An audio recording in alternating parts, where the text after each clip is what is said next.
one. We are coming at you with a whole lot of depth next on Sports Bar.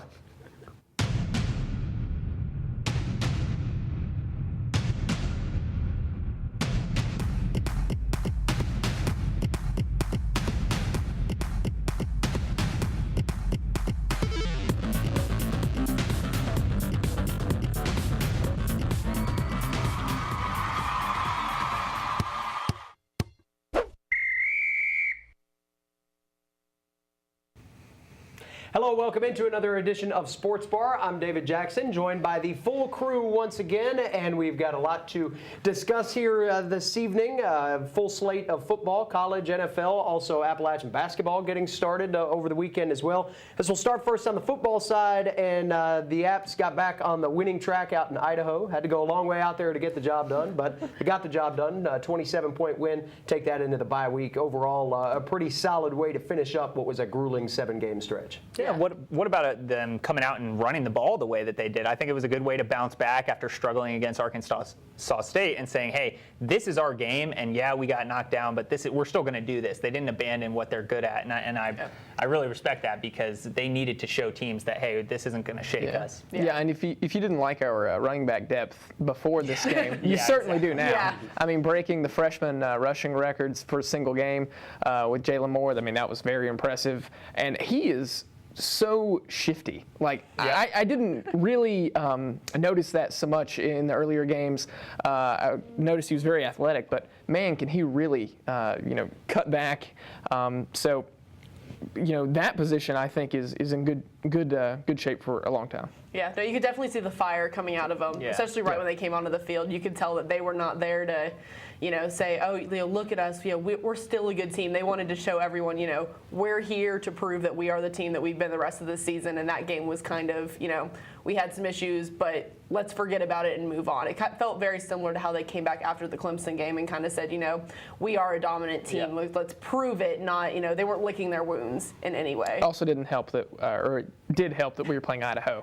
Yeah, it definitely helps, but you need that. Even though some rushing yards. Yeah, just a few. Yeah. But that shows what health was. We talked about health last week, and a healthy Jesse Chapman moved. Parker Collins back to his natural spot moved. Colmar back to his natural spot. I mean, everybody was, it seemed like a group more in sync. And then you flip that over to the defensive side of the ball, limiting an Idaho team that had really scored the ball well over a 2-week period. I mean, they were averaging 45 points, almost 500 yards a game in the two prior to Appalachian coming in.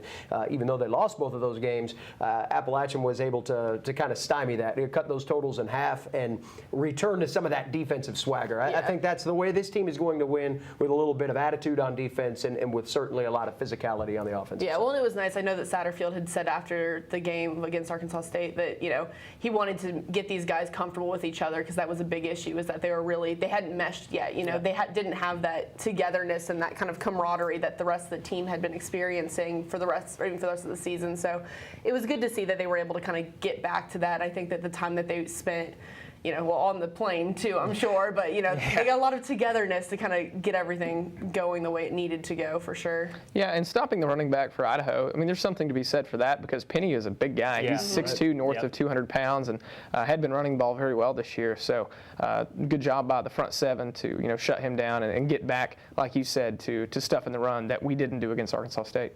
So 2 games left before the regular season is over, and then we'll talk bowl games after that. But curious to know from a student's perspective, that next home game after the bye week will be the Lafayette game, and that's Thanksgiving Saturday. What makes you come back to Boone for that game? I think you got to realize what we're witnessing as far as App State football goes. I mean, this is a part of what's going to be, it looks like a really great future of this program, and you're getting to get in on the ground floor. We saw it last year. We talked about, that was the upswing. Now we're seeing them get in, they're in bowl contention now, and they're really starting to. This is going to slate where they end up at the end of the season. And if you want, I don't know. I couldn't imagine not being a part of it. I guess is my side of it. But why not go out and be a part of this? I mean, it's not on Thanksgiving. You know what I mean? Like, you can make the trip back. I would think most people should be able to make the Food trip services will be open starting Oh, there we Saturday go. We can morning eat. too. Dorms are open all weekend, so Yeah, you got no, I that think going for you. it comes from a little bit of the point too. It's kind of like, after the Michigan win, everyone kind of wanted to say, I was there, I was a part of that. I think that this is such a turning point for the team, or, the last, season and a half or whatnot has been. I think it's exciting to think back, 5 years from now or 10 years from now to say, like, I was there when this all was coming forward. And you don't want to miss that. I know a lot of people are coming back just because they want to be able to say that they were there, not even because they're even that excited about the game. They just don't want to miss it from they don't want people to be like, oh, well, you missed a great game. You missed it. So. Yeah, well, I'll be at this game just because I'll most likely be working the game anyway. But Requirements. But I mean, when the schedule first came out, and I saw that Lafayette, would be our home game and it would be later in the season. I was thinking, oh, well, this game will probably be one of those games that decides who wins the Sun Belt. Now that's kind of shaken out to where it might not necessarily be the case. However, I think it's still a very entertaining game. I mean, I would much rather be playing Lafayette in this game than maybe Georgia State, just because if you're going to get people to come back up the mountain, better against Lafayette than Georgia State. Yeah. So. Yeah, and I mean, we're going to be favored against Lafayette, but I think you make a good point with the Georgia State thing. Like, no one's going to want to make the trip if we're just going to roll an opponent. They're going to, I think more people would be willing to be like, well, I mean, if we're expected to beat them by 30, I'll just watch it eat on turkey TV and watch it or, over the couch. And if we've learned anything from the Troy game, Yeah, that too. it's most likely going to be pretty competitive. Yeah. So. Well, and Lafayette will be playing for bowl eligibility Yeah, they will be. themselves. They've got 3 games to go, sitting on 5 losses right now, so they've got a razor-thin margin of error. A bit of a fire underneath them. Right, but they're a team that, as everybody learns more about the Sun Belt, this is a perennial contender. And they are a team that has not only been to bowl games, but won them, been very successful in the postseason. So hopefully we'll see a good crowd here for the final game for 21 seniors that will be honored before that game. So that should be exciting. Before we get too deep into college and NFL football, let's switch over to basketball real quick on campus. Both the men and women started their season this past week. Even though the women lost, very competitive against a Liberty team that's usually like a top 20 caliber team. So good to see them competitive. Of course, the men got their win over Jacksonville. Big game tomorrow night against Furman, too. So your thoughts on college basketball season, man? I know we're in the middle of football here, but basketball does start in November, and it is officially underway. Yeah, I was just telling him before, I guess it kind of stinks at the time that basketball just picks up. It's like right at the end of football. This is when the big games are starting to roll around for that. But at the same time, I mean, it's a breath of fresh air to get basketball rolling again, and to see the men come out and get a win early. Yeah, it's Jacksonville University, but they figured out a way to win when their scorer wasn't. Frank Eves is kind of that guy that, like, if there's going to be a go-to scorer on the team, it's probably him. And for him to play so poorly, not even make a shot from the actual floor, and for them to still figure out a way to win is a big thing to accomplish early on in the year, especially when you're starting a lot of young guys like the freshmen that they've brought in. So. Yeah, I can't really speak a whole lot to the women's game. I didn't see that game, but I was there for the men's game, and a lot of the freshmen really did step up. I mean, Shabazz played really well, or at least in the first half. He struggled from the floor, but he's one of those guys, and really one of the few guys on our team that can create for himself, get into the lane, make the defense collapse, So his play, Amarius Logan played very well, and that'll be nice for Appalachian to really have a solid backup point guard this year, because really last year when Burgess wasn't on the floor, Frank Eves kind of filled that role oftentimes, and Eves is not the kind of guy who is going to score when he has the ball in his hands that often. He's more of a catch and shoot kind of guy. So I think the offense overall will be much more expanded this year for Appalachian. Kind of reminds me a little bit of the football team, too, in that you've got young players that are going to play significant minutes, and this is an opportunity to really gain some very valuable experience because they're going to get so many minutes early on. I'd be curious to see just what those minutes look like once conference play rolls around, when you got 10, 11 games under your belt, to see where the playing time spread and how much of an impact those guys are having. Yeah, it's great to see the team finally, I feel like there's a future ahead of them instead of just, the basketball team's playing again. Like, I feel like there's definitely a base that they can kind of focus on, and if they can build off of that we can see a really strong team in 4 or 5 years. The program just needs that kind of, they need a start. They need this group of guys to kind of jumpstart them into what could be a really, really strong season if they can kind of get everything together. And it is hard with a bunch of young guys to really know what you have right away, but I mean, from what I've seen thus far, it seems like there is definitely a possibility for a lot to happen. So. Yeah, and it's one of those things, this isn't going to be a men's team that goes and wins the Sun Belt by any means. I mean, I don't think anyone's expecting that. But at the same time, this is a great year to start to see these pieces that Fox is that he can draw in. You know what I mean? That last year, that's not Fox's team that he's working with. And so we're starting to see his guys coming in. And no discredit to any of them. I mean, they're all great basketball players, but to measure a coach and to measure the future of a team, we're starting to see that now, and we'll be able to see that blending start this year with the recruits that he's bringing in as the guys who are already on the roster start to phase out. Yeah. For me, I'd like to see a little more Jacob Lawson. He's such an athlete, and when he has the ball at the top of the key, he can drive the lane very well. And especially when the second team offense is out there, I would really like for him to be more of a factor because he's somewhat of a sleeping giant out there. In the Jacksonville game, he had a few very nice putback dunks. So you see the athleticism, you see his ability, but I don't think he asserts himself into the offense as much. He could be the top shot blocker in the league, without question. And is somebody that in this league, even with this league has turned out lottery picks in I think 3 of the last 4 years, he can be a dominant player against talent like that. It's a matter of getting that consistency, and that's a big part of his challenge going forward will be to deliver that on a night in, night out basis. But if he can, combined with the guard play that has increased depth, I think you've got a chance to see this team be very competitive and versatile, not so one-trick pony as they were at times last year. Well, and to talk about Lawson, I mean, I think he had 5 blocks in their season opener, and I think on the year last year he only had 28 total blocks. So that's a great way to start out with an exclamation point and say, like, get ready because I'm going to be there. So good start for him, and yeah, like you said, if he can figure out offensively, I mean, he's got the size, he's got all the things that you would look at on paper and say, okay, he could potentially be that, maybe a late pick or something like that, but he's got to assert himself like that. Yeah, I will say on a few of those blocks, I feel like the refs may have kind of swallowed their whistle. Yeah, there's a lot of body on a few of those. Yeah, but, it's going to be, that's one of the early themes of college basketball. You saw so many upsets. It felt like opening weekend of college basketball was more like opening weekend of March Madness because you had so many mid-majors knocking off high majors, but a big part of that was officiating. And, you hear from the NCAA that they're going to change the way they call certain plays in the post, rewarding physicality in some areas, not rewarding it in other areas. No more 5-second closely guarded. A lot of the things that teams used to identify with from a defensive standpoint are going to be pulled back. So what is the byproduct of that? Is that going to be increased offensive efficiency, or is it just going to be sloppy play around the bucket? I think you saw a little bit of both on the opening weekend, and that led to some of those mid-major teams being able to hang inside where they used to not be able to because of the physicality. Yeah, I think, we'll see over the next, by the time tournament comes around at least, which is when I feel like a lot of people tune into college basketball for the most part, it'll have worked itself out, but it'll be interesting to see how, if at all, how much more of that happens in the next few weeks as people adjust. Yeah, and one last thing about the Appalachian game, Matt O'Doul played really well. He's a young guy, and I didn't expect to see him on the floor really at all. He didn't certainly have a great game in the box score. He had 0 points and 3 rebounds, but we killed Jacksonville on the boards, and he was a large part of that.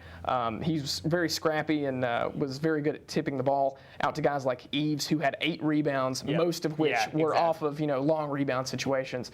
So Appalachian would be well served to continue that rebounding clip. So back to college football a little bit here. That seems to be a popular topic on this program. Another wild week. You see Arkansas maybe pulling themselves into some sort of, hey, we're okay in the SEC situation. LSU, a team that many thought was going to be involved in the Final Four, might not even be involved in a top-tier bowl anymore. I mean, this is a team that's really gone south. A lot of movers and shakers here in this particular week that will set up an interesting finish to the regular season. Yeah, the LSU thing, I wonder how much of that is almost hangover from the loss to Alabama, kind of taking the wind out of your sails type of thing. And Arkansas is one of those teams that, they seem to play everyone close, and 90% of the time they don't pull it out, but they get a marquee win, it seems like, every year over a ranked team. And so good for them. They're not a team that I ever expect to win the SEC, but it's good to see them shake things up, if nothing else. But stinks for LSU, I guess. Alabama has an ability to do that to people, I guess. Yeah, coming into this season, Arkansas did have expectations. They certainly have kind of fallen short of those. I feel like Arkansas and Indiana are having very similar seasons. Both are seemingly very talented teams that can't really get over the hump in some of these games. So it was nice to see Arkansas get that win against a foe that is ranked much higher than them. But the Pac-12, I think they've kind of played themselves out of being in the playoff at this point, not because some of those teams maybe aren't good enough, but just like we were talking about earlier, they've just beat up on themselves. So I think probably that conference can forget about maybe, And it's unfortunate because that's been some of the most compelling football that we've seen all year long, too, because of the fact that everybody's competitive and you can't go into a particular game thinking that you've got that game figured out. I mean, it's the underdog rises every single time, it seems like. So looking at the ACC, too, I think a lot of people are curious about North Carolina's position maybe coming into the weekend, and here's a team that just keeps on getting it done, kind of like the Panthers in a sense that everybody keeps throwing darts at them, and they keep deflecting those darts away because right now North Carolina looks like they're on a collision course with Clemson for the ACC title game. Yeah, and if they get there, I mean, I don't know. I really don't know what to expect. I mean, we talked about it before. There's still that overwhelming sense that, like, Clemson will mess this up at some point. And people are trying to move away from that, the whole Clemsoning thing. But I mean, North Carolina, you just keep figuring out ways to win. I mean, who knows? You know what I mean? We talked about that with the Panthers. Like, I'll take a team that just knows how to win and just figures it out every single week versus a team who's perennially, blowing people out all the time. And they seem to have that. Yeah, no, I feel like North Carolina's. I feel like that they could quite easily figure out a way to, overcome Clemson, and I don't think people would see it coming per se. I think that when they get into that game and all of a sudden you kind of be like, oh my gosh, this is happening. I don't think it's going to be like crazy. I don't think that they're going to, jump into the game and be like, we're destroying Clemson and all this stuff. But I see it being a tough fought game that could be the moment when Clemson kind of becomes Clemson again. Yeah, it'd be one of the best offenses Clemson's seen all year. Yeah, that is true. Yeah, well, for fans of the ACC, they need to be rooting for Clemson in this game because if North Carolina wins this game, then much like the Pac-12, the ACC is going to be left out in the cold. So, then what, 2 from the Big Ten, 2 from the SEC, or however it might shake out. But I think North Carolina could give them a close game, but certainly I wouldn't pick Carolina over Clemson. But. I wouldn't pick them, but I wouldn't be shocked either. That's safe. I like safety in those kind of situations.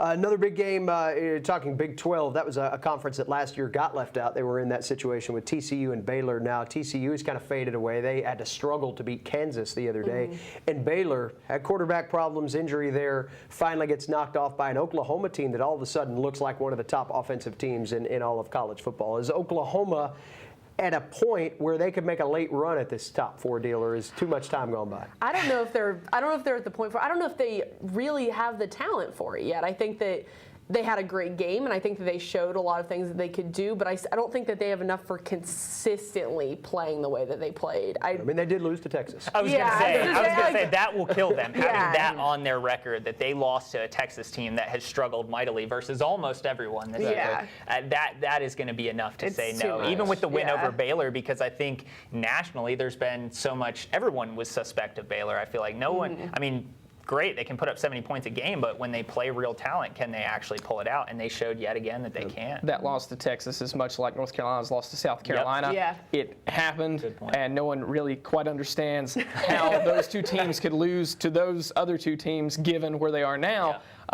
But in my opinion, if you're the committee, you have to penalize them for losing to Texas, given the season they've had. Unless everything else just breaks wide open and the other contenders have an equally poor loss. I don't see that happening.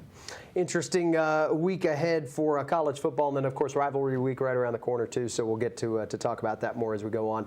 NFL football. Panthers find a way again. Didn't look great in the first half. Nope. They didn't need to. They were playing the Titans. I mean, let's be honest about it. But Panthers 9-0, getting ready to play Washington.